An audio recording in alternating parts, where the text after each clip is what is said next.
Welcome to day 5 of weight loss journey.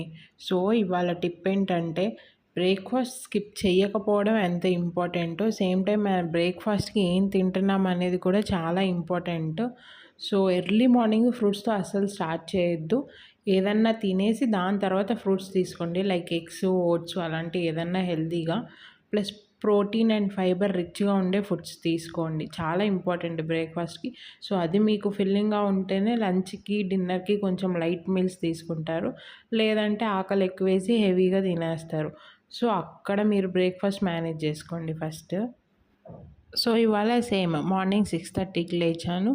లేవగానే hot water తాగి వాకింగ్కి వెళ్ళాను. సో ఇవాళ 8కి నాకు 6K స్టెప్సే అయినాయి. సో ఇవాళ నాకు వేరే పని నుండి ఫాస్ట్గా వచ్చేసాను. రాగానే వాటర్ తాగి బ్రేక్ఫాస్ట్ తీసుకున్నాను. ఇవాళ బ్రేక్ఫాస్ట్లోకి ఓట్స్ కర్డ్లో సోక్ చేసుకొని 2 బాయిల్డ్ ఎగ్స్ యాడ్ చేసుకొని తిన్నాను. 11కి coconuts and seeds, chia seed water తాగాను ఎప్పట్లానే. ఇవాళ లంచ్కి నేను కర్రీనే ఎగ్ ఫ్రై చేసుకున్నాను. సో అందుకని ఎక్స్ట్రా ఏం యాడ్ చేసుకోలేదు. ఇవాళ డిన్నర్ బయట చేసేసాము. సో కోకోనట్ వాటర్ తాగి డేని ఎండ్ చేసుకున్నాను.